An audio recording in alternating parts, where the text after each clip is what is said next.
So this is what I found out about you online. I did my own Oh, God. investigation. Okay.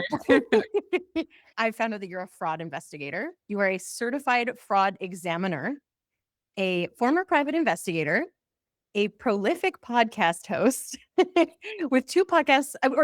Okay, is it two different podcasts or did one podcast turn into another podcast? That I couldn't discern. Great Women in Fraud turned into Fraudish. Okay. You're also an author of Embezzlement, How to Prevent, Detect, and Investigate Pink Collar Crime, and a professional speaker. Decades of investigative experience across government and the private sector. Now you're educating leaders on how internal fraud happens, why it's often missed, and what organizations can do to prevent it. How did I do in my investigation? You did Thank you great. so much. Thank you so much for joining me today. Let's get this out of the way at the very beginning. What is pink collar crime? Because immediately I was like thinking about the Pink Panther doing a priceless jewelry heist. So can Yeah, you explain to me what pink collar crime is? sure. So you have white collar crime, which is Ponzi schemes, financial statement fraud, bribery, the big cases.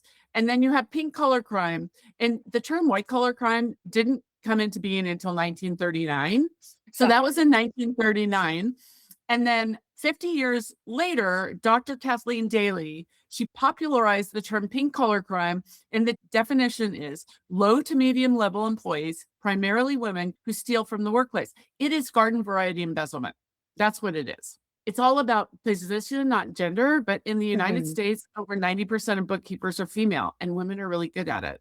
And people underestimate. So it's not, there was a TV show on CBS with Marcia Clark of OJ Simpson, and she just did pink collar crime, women committing any type of crime. That is absolutely not true. It is Mm. garden variety embezzlement. And I get pushback. Sometimes people are like, I'm not going to hire you because we have half the audience is women. I'm like, it's about position, not gender. Women are really good at Mhm. it. That's Mhm. garden variety embezzlement. Okay, that's interesting. I'd never heard about it until I started looking into your work, and that makes a lot of sense, and it's something that I actually never hear people talking about either. It's my mission to make it well known. That's Well, the thing. let's rewind and do a little background. What drew you to this profession? Oh my God. Very long story. I'll make it as short as possible. So I was a stockbroker and a bond trader. When I was a stockbroker, I was an assistant to a senior broker, and we worked in a very small firm. It was a boutique agency. One day, I got a phone call from a customs special agent and said, "Do you know Alan Taylor?" And I was like 28. I giggled. I was like, "Oh, is that what we're calling him today?" And she's, "What do you mean?" I said, "Oh, sometimes he's Winston." And she said, "I'm going to send a subpoena down." This is back before you had to know where your customer's money came from. So I told the broker, and the guy immediately came in and got his money. It turns out he had committed white collar crime. He had committed wire fraud. But I knew he was dirty, but it was back in the early 90s. And we just figured Oregon, he probably sold some pot. This is Mm. Oregon. And again, back then, you did not have to know where your client's money came from. And he was a great customer for the broker because he turned and burned, which means he traded a lot. Mm. And I say he traded a lot because he didn't earn the money, he stole it. And if someone works really hard to save up money, they're generally conservative. He wasn't. He'd take people out for drinks. It just, nothing made sense. And my dad said, "I've always been Snoopy. I prefer to call it curious." Um, and so my boyfriend at the time, who became my husband, he's, "Call that woman up. I'm going to go, study at University of Washington. Maybe you could get a job." And I called her up and I said, "Hey, I want to do what you do." And I knew Ellen was dirty. And she's like, "Really?" So I got hired with US Customs. And it's shocking because she called the boutique firm local. She should have never done that. She should have called the headquarters, because the headquarters would have frozen his account instantly. You would never go to your local bank because maybe the teller is friends with the perpetrator. She learned, don't ever go to the local office. You've got to go to the headquarters because they're the ones with the compliance and the attorneys, and they will freeze things instantly. So She learned a lesson, but I still got hired. I was a special agent for US Customs for 5.5 years.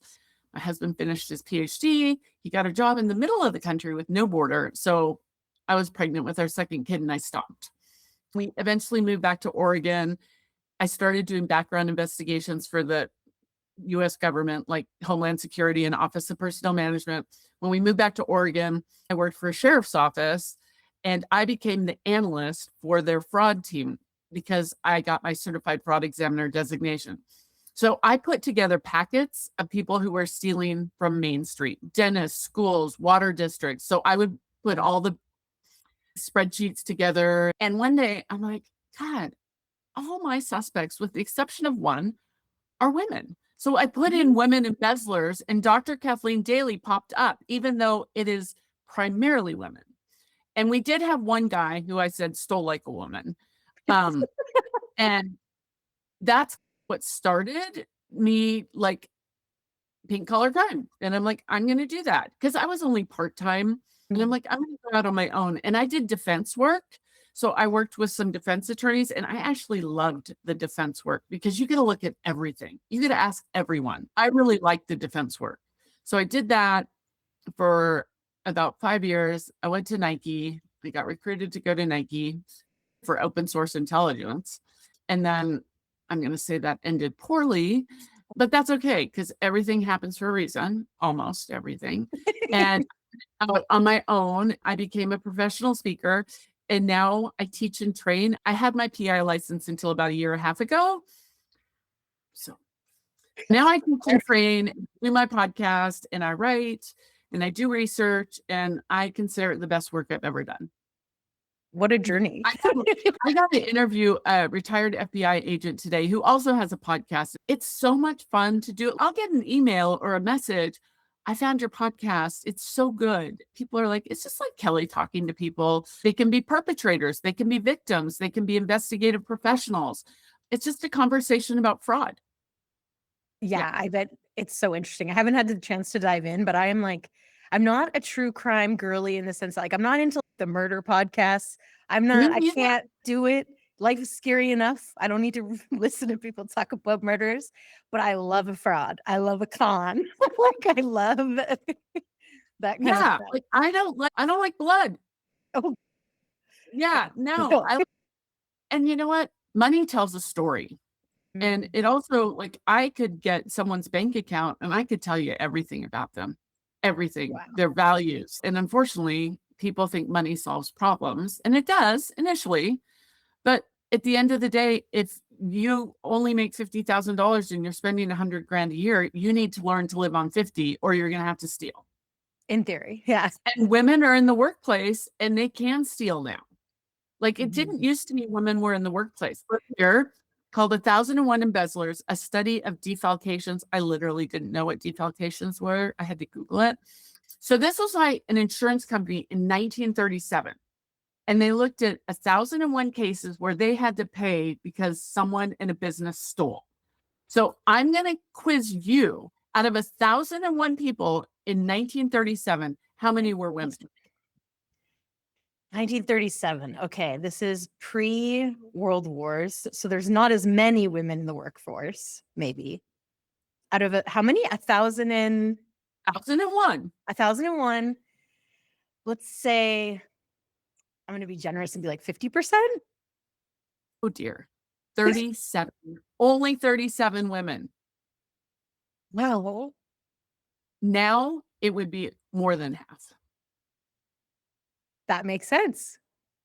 because they weren't in the workforce. Sisters in Crime by Dr. Frida Adler.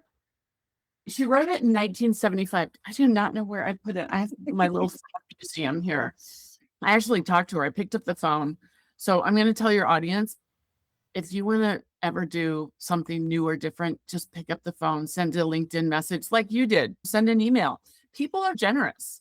I sent her a message and she goes, call me. This is in 2014. I had a 45-minute conversation with the woman who basically started about gender in white collar type cases. She said, first, women are humans. Second, they are women. Third, If given the opportunity, they may steal. There's the fraud triangle: opportunity, pressure, and rationalization. You can control for opportunity. People are like, I'll have two signatures on a check. I'm like, forge one, you can forge two. So that doesn't stop it. Mhm, You cannot control for rationalization. Like, you just mhm. can't. You can have a boss who doesn't treat you well. You're going to rationalize stealing. Oh, You're yeah. going to say, I never get paid overtime. They make me come in on the weekend. My kid can't even afford to join the classic soccer team. I'm going to take $200. And all of a sudden, $200 becomes $500,000 overtime. Wow. So, That's yeah. so interesting. I wanna talk more about that, but before we get into the nitty-gritty of embezzlement and how these things work and why they happen, you've been in the industry long enough to see some pretty big technological shifts and, like and just even the kinds of information that is available out there, the kinds of systems that people use, even, like, in bookkeeping is probably so different. What was it like when you first started, and how did that change over time? It used to be that I would have notebooks of people's bank accounts, and I would have to put them manually into Excel. It's it's a lot. And it took a long time. Now there's page scanners that you can do it. Sometimes it's a little messy and you have to clean it up a little bit.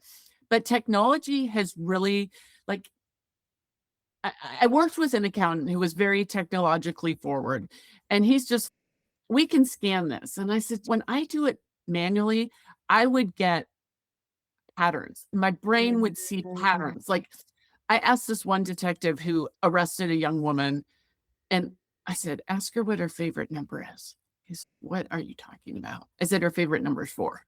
He's like, "How do you know?" I said, "Because every time she steals, there's the number 4 in it." And there's this thing called Benford's Law, where it has a natural way numbers are in invoices and things like that. I could see it after putting check after check. Now you can throw everything into a database and it will pull out outliers. Like, a Mhm. business paying one vendor on day 5 of the bill, every other vendors get paid on day 29, it'll kick that out instantly. I don't have to see a pattern because the tools, Excel and Tableau and all those things, can kick it out instantly. I do feel you, and this is me old school, I feel sometimes you lose a little bit because I would get to know these people. And Mhm. there's a woman who stole in the Midwest, and she said the way she kept track of it was the last 4 digits of every check that she forged were an important number, like her last 4 digits of her kid's social security number, her anniversary date. When they confronted her, she could check mark every check that she knew was illegitimate because the last 4 digits were always something that clicked in her head. Technology does make it really amazing what you can do with it. It used to be I'd be sitting on the floor just going through bank records. I called it Christmas. When I get someone's bank account, now it's like, oh, feed it into a machine. Checks it. It's not as touchy feely. Has that changed how you approach the work? It sounds like it was manual, everything was existing in your head. Now you have these tools you can outsource that thinking or pattern recognition to. What does that mean for the rest of your work? I think it gives you more time to do other stuff. Attorneys charge in the United States by 6-minute increments. Oh. Technology has made investigations, in theory, a lot more efficient. Mm. So I remember going in, this was a divorce case and it was a nightmare case. I'm going in and some attorney is on the floor with all these notebooks and he's, I can't find a check for like $65. Plug it in my computer, got it like this. I've been sitting on the floor for hours. And I'm like, oh God, the client had to pay for him sitting on the floor for hours when I could pull it up instantly. It gives you time to do other things like prepare for interviews. And that's where open source intelligence really comes in. You need to be prepared for the interview. Like, Mm. I had a, it wasn't really a client because the attorney was like, that isn't what I hired you for. And I'm like, I'm not going in to testify for you because if the prosecution asks me one question, it's over for your client. And he's like, what? And I said, if he asks me one question, I can tell you by looking at her Facebook page. She's at the casino every weekend. And I said, and if the attorney knows that, I can't not answer it. And the guy was kind of a jerk. He was a jerk. He's, I thought you were an expert. And I'm like, I am an expert. The issue is if the attorney has done any open source intelligence and knows that she's been spending the money at a casino, I can't sit there and pretend I don't know. I'm under oath. And so I was like, you might as well get a really good plea deal because she's gambled it all away. And he was very annoyed. I'm like, I'm not going to sit on the stand. And he's like, you don't know he'll ask you that. I'm like, If they're worth their salt, they probably should. yeah. So I have a colleague that does interview training, and he's ex FBI and other 3-letter agencies. It is so important, and words so matter. Say you were a suspect. I wouldn't sit across the table from you and say, tell me how much you stole. There are words you don't use. And you do this background investigation in advance, and that their spouse is left, they have a sick kid, they go to the casino, and you build it, and it's not fake. It's empathy. You're sitting across from someone on one of the worst days of their lives. They know the gig is up and they're probably going to go to prison. And so you're not going to pound on the table. And I was telling you before, I was talking to a retired FBI agent who she did bank fraud. And she was talking about it, and everything was pink collar flags, or pink flags as I call them. The woman never took vacation. One woman had a gambling habit. I said, did they confess to you? And she's, yep. And I said, because you're kind. Mm. She's, yeah. So you go in there, and so you can have these amazing pivot tables and all the numbers tied out, but you also have to do the kind. I see that your husband left you, or your kid is sick, and I can understand why you may have had to borrow money. Think they're borrowing it, and the gamblers think that they're going to hit it big. Say you won $1 million. Are you going to put a journal entry back in? Don't you think your boss is going to notice that you put $1 million back in that you stole? I've seen some people who have put a teeny bit of money back in. Mm. It's very rare. It's pretty darn rare, and it's nothing as to the amount they stole. I guess when I think about embezzlement, when you think of any crime, it's sometimes it's hard to think of quote unquote criminals as entire people with entire lives who have all of these emotional, rational needs that they need to get met, and they go about different ways of getting those needs met. And it's interesting to think of how coming at them being like, you stole, like naughty, naughty is not actually helpful at all. And appealing Yeah, to that humanity and the context in which the crime has been committed is very important to unearthing how this happened. yeah, yeah. These are my saying is good people make bad decisions, bad people make good decisions. And Mm. you know what? I put in one AI the oldest embezzler. Now, I don't know if this is true, but 91 years old. She was like a very long-term city mayor, and she stole. And I think she stole a couple $100,000. But then I had this other woman whose name was Maxine. She stole 27,000 because her husband got cancer, and she said she needed Mm. to feed. I'm not going to sit across the table. Like, what is it? There go for the grace of God go I. My husband had cancer. We had health insurance. I didn't have to do that. But would I say I would never do it? No, no one could say they could never do it. And that FBI agent I was talking to today, everyone has a price. Sometimes it's not an actual dollar, but it might be something else. Yeah, for So, sure. In Canada, we have universal healthcare, so we don't have the same worries around that. But whenever I hear stories like that, I'm like, how not? You got to do something, right? It's so human. It makes perfect sense. It's tragic, but yeah, you can't say that you would never do that if you're in the same situation. I have something that a friend of mine has. It's a hand thing. She goes, the shot's $2,000, just the medicine for the shot.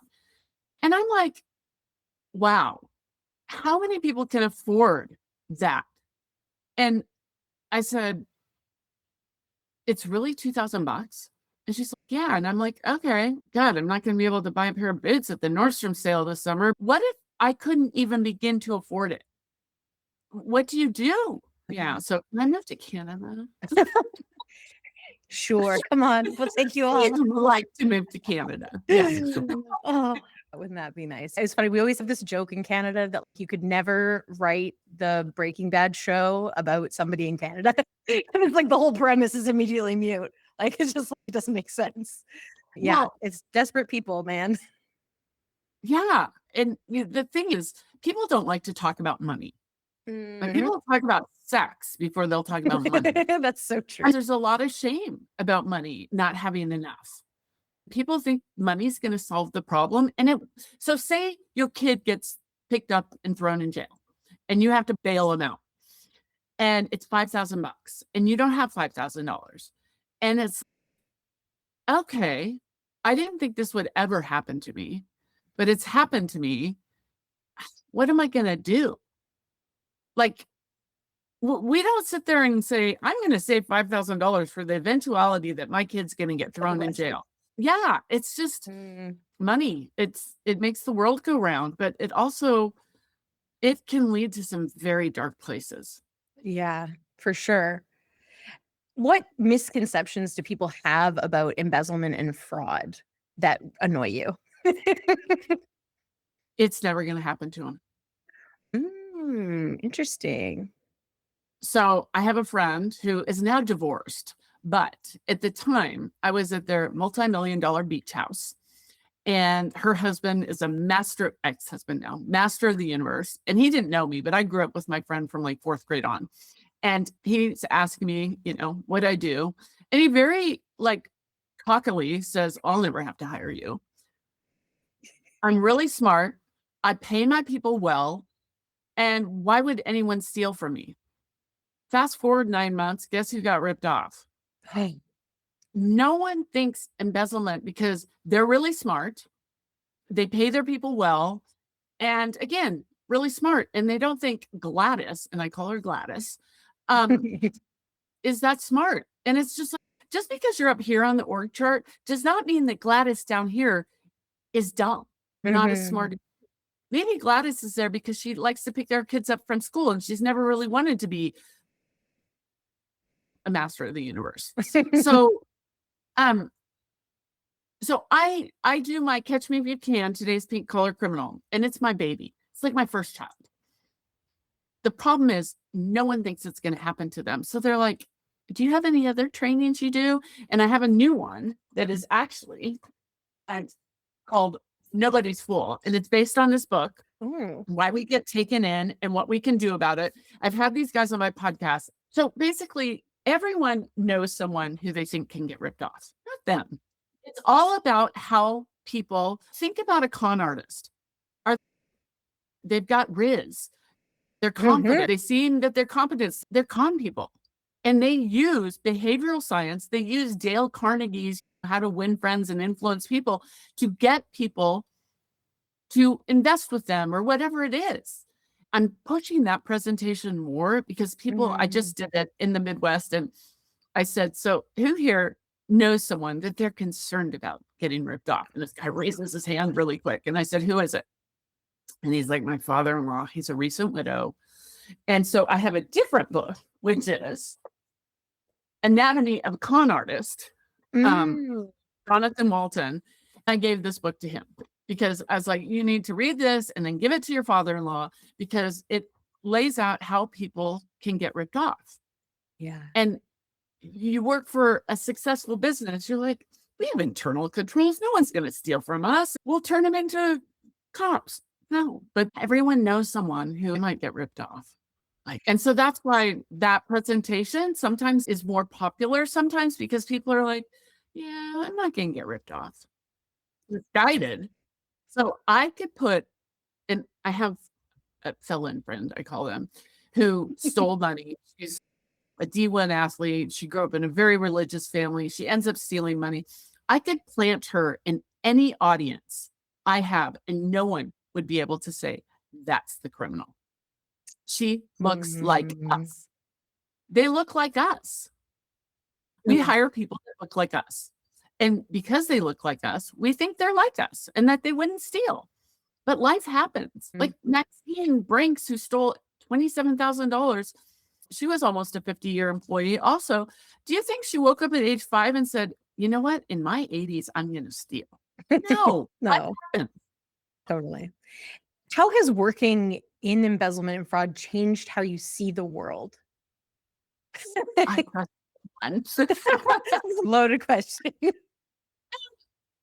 Actually, I am a lot more empathetic than I used to be because life happens. I never thought my husband would get cancer. He did. Life happens. And most people, with the exclusion of like serial grifters, con artists, narcissists, don't say at age 5, I'm going to rip people off. I don't even think Bernie Madoff at age 5 said, I'm going to run the world's largest Ponzi scheme. I really don't. He made some bad decisions and it was good money after bad. And it didn't even snowball, it avalanched. But then it turned him into a different person. But do I think at age 5 he said he was going to rip everyone off? No, I don't. But he did rip a lot of people off. Yeah, no kidding. I know you said that you're not active in investigations now, but when you were starting a new case, what did the first phase of your investigation look like? How do you start investigating embezzlement? How does it even come up? If they think they're immune, how does it even come up? So there's pink flags. One pink flag, the FBI agent today also said it. This woman never took vacations. And then one day she didn't come into work. And that's when they found out that things weren't right. So I had a dentist. It's probably different in Canada, but 3 out of 5 dentists in the United States get embezzled. That's interesting. I There's wonder. a lot of cash that goes through a dental office. Oh, I guess so. So I don't have dental insurance, so I pay not with cash or a Yeah. Visa or something like that. Dentists don't really realize how much cash is running through their practice. This woman, her name was Betty, stole from Dr. E. It took her 10 years to steal $1 million. The only way Dr. E found out was his wife was sitting home one day, and his wife helped at the practice also. She gets a call from the bank, and the bank's, is there any reason why Betty would put an insurance check in her account? And the wife was like, oh God, no. The practice had some financial challenges, but Betty always had an answer like, we had to pay off the lease on the x ray machine, or you went on that trip to learn how to do molars better. She always had an excuse. Most dentists don't say, I'm going to become a dentist because I want to make $1 million a year. They want to do it because they want to help people. They're not the best business people, but if you get a dentist or a doctor or some other professional who's been ripped off, they are distracted. Their world has come crushing down because Betty, who was in the office, she went to the dentist kids' confirmations, to their high school graduations, to their weddings. She was part of the family. It's so devastating. And money is replaceable, but that trust, Mhm. you talk to someone who has been ripped off and you can see their demeanor change and they second guess everything. So then when they go to replace Betty, they're like, oh my God, am I going to pick someone that like is going to rip me off? Next thing you know, they're drilling the wrong tooth because they're thinking about how Betty ruined their life. Yeah. Again, a dentist could do more or more cavities to make the money up, but you can't earn trust back like that. Money is replaceable. It's a tangible thing. Trust is not.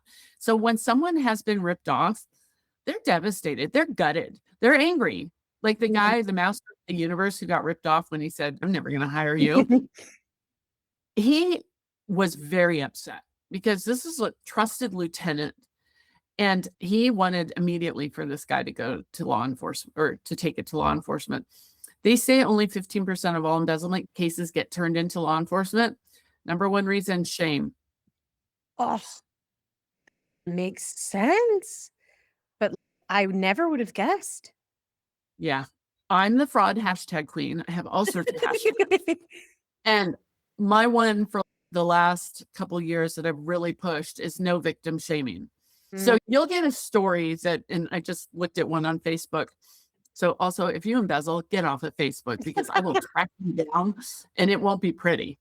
So I put in this woman, she stole, I don't know, $1.7 million from a construction company. So I put her name into Facebook. This is open source intelligence. The local news story pops up, and then the comments start coming. Oh, isn't that nice that they bill so much that they can miss $1.7 million and not even care? The victim shaming is awful. It's just, I'm not going to support you. And that's why nonprofits don't turn in embezzlers, because they're like, if we tell them that Betty stole, we're not going to get donations. And so it's a real problem. Like, I always wanted my victims to go to law enforcement, Mm. but I completely understood when they didn't, because the process takes forever. And they're like, when's it ever going to end? Meanwhile, a lot of times the business owner is having to hire an attorney, and that's not cheap. And they're already investing money. Yeah. So I've had ones who literally say, I can't afford to hire you because if you're going to tell me I have to have an attorney, I can barely afford to hire you. And I'm always cheaper than the attorneys. It's not like CSI. It takes years. Mm. There's cases that I see 5 years. I feel terrible for them. They call and I joke, they cry on my shoulder because my shoulder was cheaper than the attorney's shoulder. Yeah. I imagine in a lot of cases, say you have Gladys, she's stealing money to pay for her husband's cancer. It's not like she has that money to pay you back. It's not like you're going to get that money back. So it's, yeah, I can see why people would be conflicted and being like, it's not even worth chasing, which Yeah. is It's just, good money after bad. yeah, dang, that's Yeah. awful. It's terrible. On that note, how do you balance empathy and objectivity when you're investigating someone or when you did investigate folks who may have been trusted in the organization for years? So, as a certified fraud examiner, we do not declare guilt or innocence. That is in our code of ethics. Oh, Not every person believes in, but CFEs, that is our code. And so you can say money was here in the okay. business, went to Gladys, and then from Gladys, it went to pay a Visa bill. Someone Mm. else could say Gladys stole money from the business and paid her Visa bill. I can't do that. I never had to testify because Oh, Gladys always confessed and Gladys would plead out. So I had an attorney.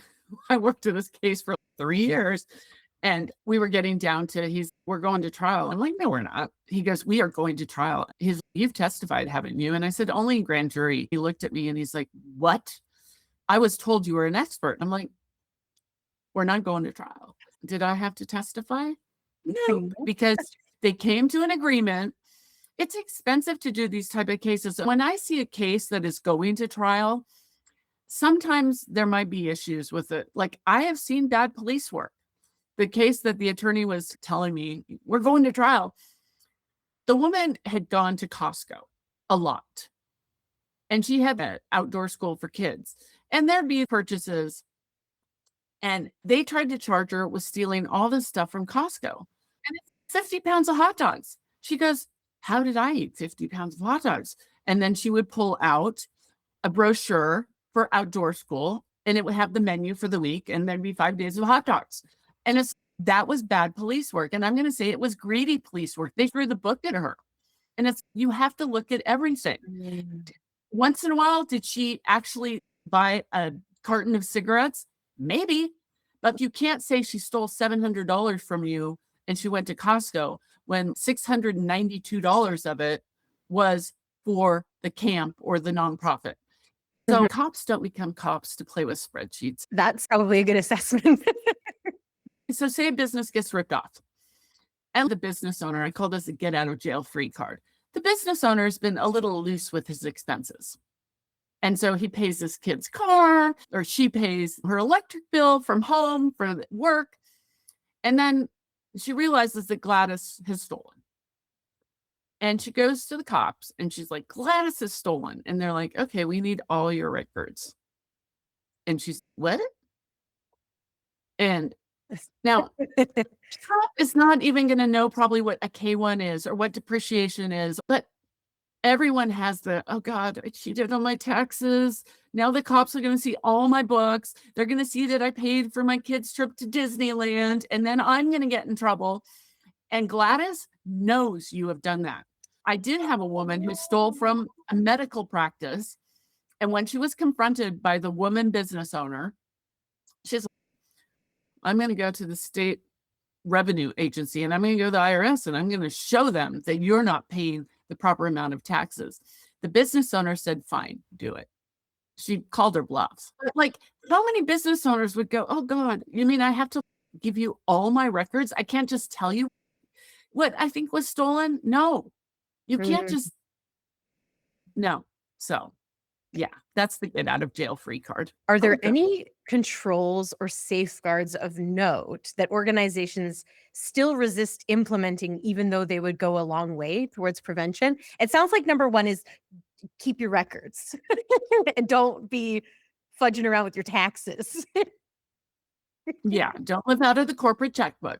Make your employees take vacations and not a day here and a day here. So many cases get caught when someone's out of the office, like for say a week, because someone has to get in their desk. Someone answers the phone and the customer on the phone is, I got my statement and my payment isn't on there.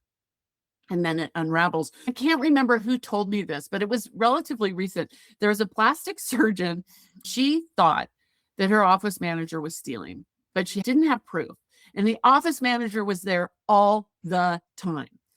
So she couldn't have forensic accountants come in at night because the office manager would know. So this plastic surgeon said, Gladys, you've been working so hard. I'm going to send you on a cruise. She sent her on an all expense paid cruise. And while she was on the cruise, the forensic accountants came in and sure enough, were able to put the case together. But who does that? She literally sent her on an all expense paid cruise just so she could have her investigated. I just thought that story was crazy, but it's true. So you need to have your employees have vacations. I have this thing called surprise and delight that a client gave me. If you only look at checks, say over $5,000, pull one for 500 and say, I want to see the backup to it. So it's like surprise and delight. If you have auditors come in June, have the auditors come in October or November and don't tell anyone they're coming in until they come in. So that's the surprise and delight. If you like, it used to be you would get your bank statements in a PO box or maybe mailed to your home. Now you can get them online. Mhm. Don't tell Gladys, hey, can you print out my bank statement? Because I can do all sorts of things with Adobe. I can make your $10,000 balance look like 100,000. So you have to be the first person to get to your bank account. And then I had a fat finger caper. So she was remote and she was an accountant and the business just started going downhill. And so she starts looking at things and okay, check 102, $5,000, 103, 7,500. She's, yeah, I remember signing those. So she fat fingers it. And all of a sudden she hits view image and check 102 for $5,000 wasn't to Acme. It was to Betty. And she's, oh my God. So she was doing mental math. She's, yeah, Mhm. $5,000, 500. So she's in an industry that's small. It is her mission to get everyone in her industry to either get the copies of the checks, which banks charge you for, Mhm. or view all the images. And I call that the fat finger. She was going bonkers. She's like, why are we behind? She's because I did those checks. The woman just went in and changed them. She would have never known if she didn't do the fat finger. By Ex- accident. Yeah. She knew something was wrong, but still, say you're a business owner, you sell 1,000,000 widgets a year. And after every expense, you make $10 a widget.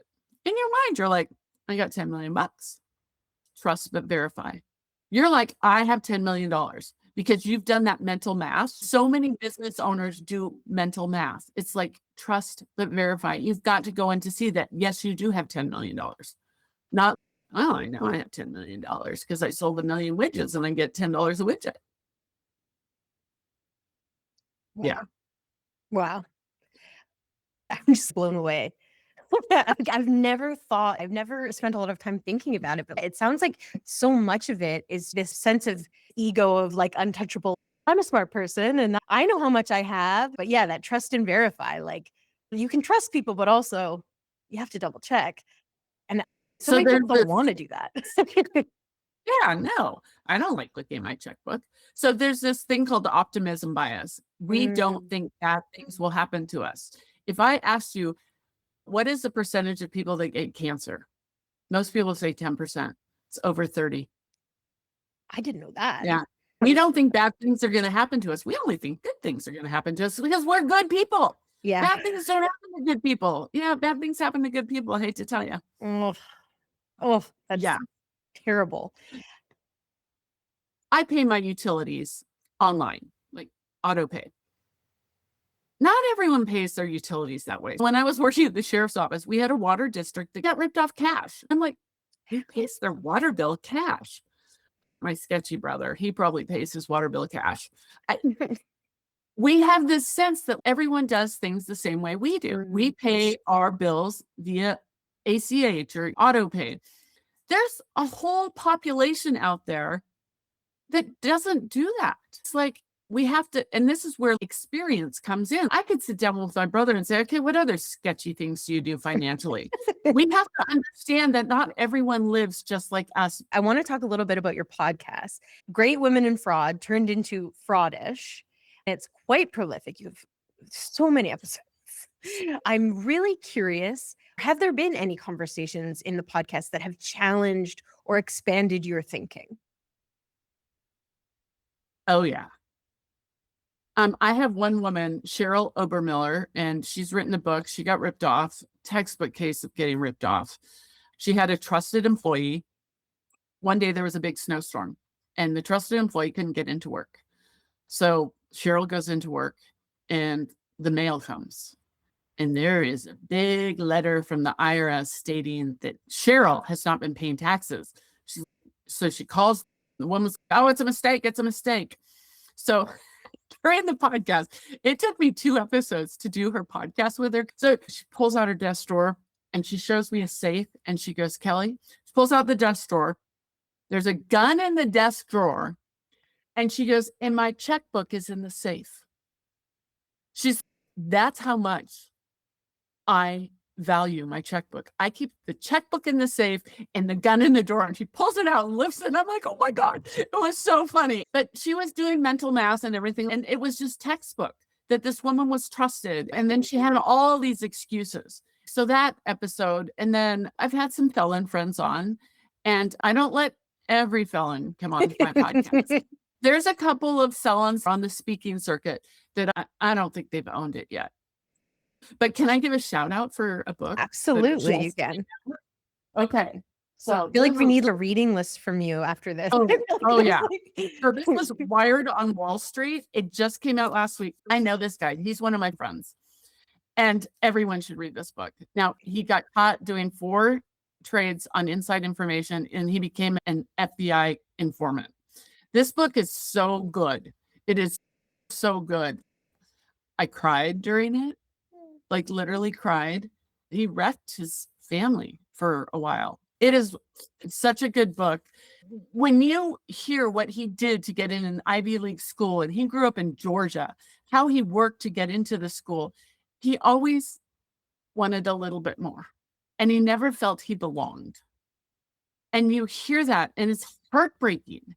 And especially social media, you see these people in their Louis Vuitton bag, and it's like, why can't I have that? I work just as hard as they do. He's one of the nicest guys I know. He has worked so hard at his craft of speaking and everything. I think every kid who is in college should have to read this book and should have to listen to him. I get goosebumps even thinking about his talk because it's so good. We'll definitely find a link to the book and make sure that it's in so people can check it out. Very cool. What is the best piece of advice you've been given about investigations or investigating? It's all about who you know. So I used to tell an attorney that I worked a couple of cases with, I said, you know what? I'm really good at numbers. I'm really good at numbers and spreadsheets. And I said, but if we need like a computer forensics person, I'm not going to say I'm going to do it, but I'm going to find the best computer forensics. So I have to network to be able to know that. Networking is so important. And LinkedIn, I have like over 16,000 followers. I get the best resources on LinkedIn. I had a young kid who, unfortunately, because of the way the government was, he thought he was going to be an IRS special agent and that got cut. Like he couldn't get in. I said, you got to get on LinkedIn. He's like, I don't want to. And I'm like, dude, you need to. I get work. I am validated on LinkedIn. Mm. People see what I post, they see who I'm connected to. You got to know the lay of the land, and you have to network and you have to have resources. I was in private sector. I went into the federal government. I went into local government, and then I went back into private sector. I grew up with my dad being in the private sector. There are some people that are government employees their whole lives, cops their whole lives, when they go and retire and they think they can just walk into something. And there's a lot of people who think, you know what? I had the highest murder solving rate. Everyone's going to want to hire me. Not if you're a jerk. Not if you're willing to say, you know what? I'm not good at computers, but I'll find someone who's good at computers. You Mm. got to network and you have to be social. And that's Mhm. the best thing I could tell people to do. That's so fair. And that's applicable in any industry that you're in. That's very good Yeah. general advice. And it does feel like there's a lot of generational talk out there about different generations and how they communicate. It's something that, yeah, it really needs to be reinforced with people. Is it actually goes a long way to make friends. Well, and this goes also to generational differences with stealing. So Maxine, who's 87, is going to write a check. Yeah. The kid's going to use Venmo, PayPal. Like there are differences. My kids, I joke, they're 27 and almost 29. They can deposit checks all day long on their phone. They have never had a checkbook in their life, but they wouldn't even know how to write a check. So That's if you're funny. looking at Gen Y or whatever it is, it's like maybe you don't look at checks, maybe you look at Venmo, maybe you look at PayPal, maybe you look at Cash Apps or something like that. Mhm. These are generalizations, but it can help with investigation. Know your audience. That makes perfect sense. There's so many different kinds of payment apps now. Speaking of technology, I cannot have a conversation about anything these days without talking about AI. And I'm curious how you're seeing it come into play in your world with embezzlement and stuff like that. I play with AI. I'm not the greatest AI person. I put a spreadsheet in recently just to see what would it pull out. And it pulled out some stuff that I hadn't really considered. Name the top 3 findings you have with all of these columns of stuff. Yeah. And I was like, okay. And again, it quickens things. My friend who wrote Wired on Wall Street, he has a little thing in there about AI. And he's like, because there's so many books being written with AI. Oh, And he's yeah. I played around with it, and I'll tell you how I played around with it. It's very good for literally, there could be Gladys at a business, and Gladys could go into Claude or ChatGPT and say, what is the best way to steal? And I have literally done that. What is the top 3 ways that people embezzle in a business? And it'll say forging checks, payroll shenanigans. When I do my presentation on pink collar crime, I have a couple slides, depending on the audience, I show or I don't show. I did a thing pre-COVID for fire office administrators, primarily women, perfect pink collar. There's amazing amount of fire departments that get ripped off. It's shocking. At that presentation, I didn't show how you can steal. Whereas if I go into a group of auditors, I'm like, these are the top 10 ways people steal. I'm not going to Mm. teach people how to steal. I can teach people how to steal. But now with AI, they could put the check register in and say, how can I hide something? Would it be easy to put a vendor in? What should I name my vendor? It gives you creative options. Yeah. I didn't even think of that. I think that's the headline takeaway for 90% of AI stuff is we didn't think about that in terms of like criminal and other issues with this technology. It's funny, I started thinking about it when you were talking about asking folks like, do you know somebody who you're afraid of getting scammed? I think about generative AI in that sense as well, because you can set up these bots that can just talk to someone, and there's people having full on relationships with bots now. So Oh, it yeah. would be very easy to do a romance scam where you're grabbing people's money and you can generate images that have their name in it or whatever. It almost feels like it's giving people who want to do harm superpowers. Look at the scale. I imagine the scale of these things will become overwhelming if there's not some sort of guardrails put up. Everyone's, oh, we want to make sure a kid isn't going to go in and say, how do I make a bomb? Hmm. As I've never heard. We want to make sure AI doesn't teach someone how to embezzle.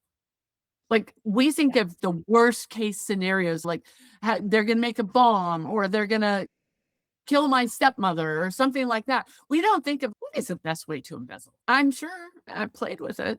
But People are using it for literally everything. yeah, exactly. I've seen some pretty wild things. So if you're listening to this out there and you're going to use AI to embezzle, be careful. It's going to tell you Yeah, the wrong thing, and then we're going to catch you. exactly. Exactly. Okay, I just have one more question for you. If you were training a brand new investigator today, what would you insist they master first? Oh, I'm going to say interviewing. Yeah.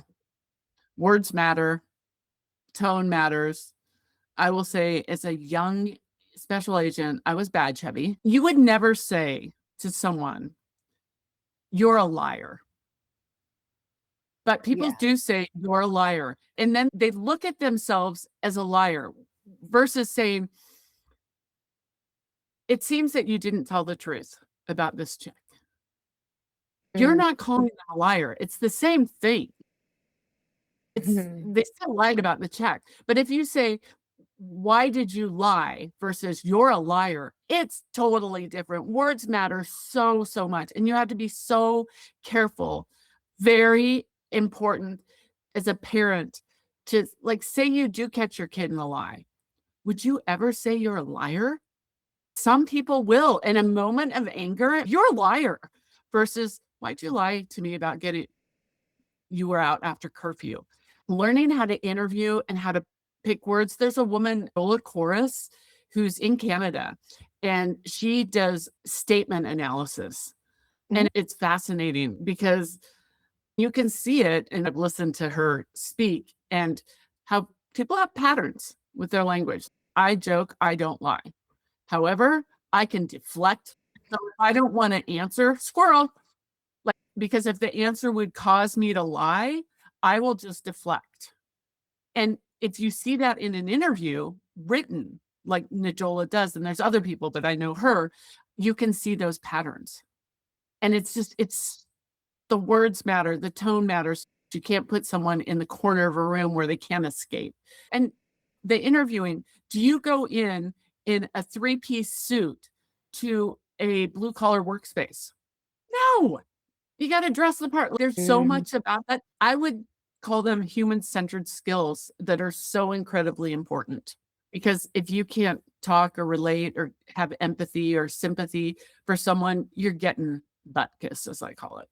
I think that's my big takeaway from our conversation today is just how human, even though it's all about money, how human this all is. Like from getting work in like the networking and who you know to learning about these pink collar criminals who everybody's got their boiling point. Everybody's got the line that they'll cross or at the pressure that'll make them cross that line. And with this, like being able to relate to people and not come in hot and treat them like a human being makes such a big difference, which I honestly did not expect that from our conversation today to be the big takeaway. So thank you for challenging me. And yeah, at the end of the day, yeah, we're all human beings.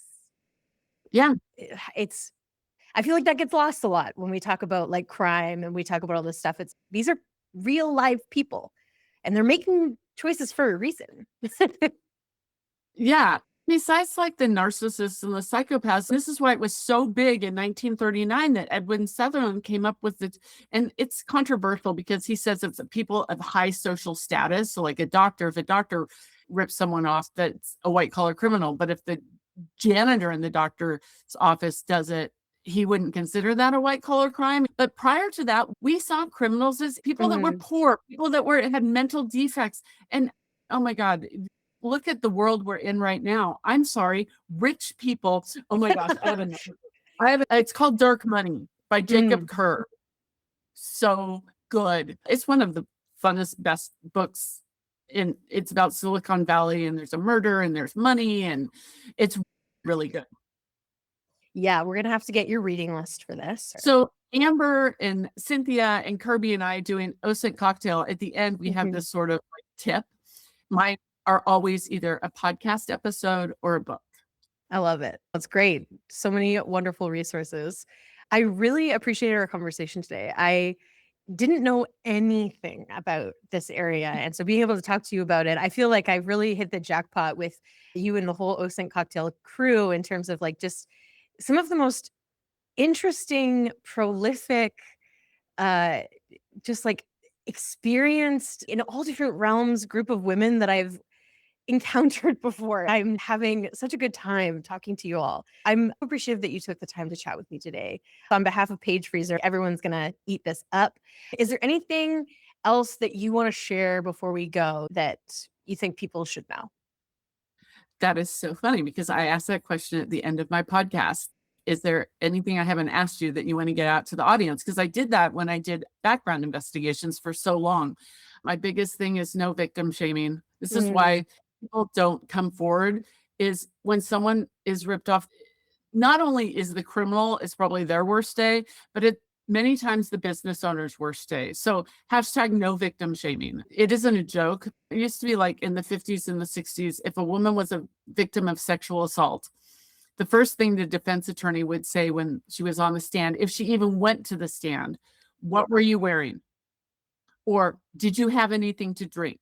White collar crime, pink collar crime, we can't victim shame. People won't come forward. I feel mhm. bad enough as it is, but if you're going to victim shame and you're going to go on Facebook and say, "Oh, loser, I wish I could afford to pay Yeah. whatever."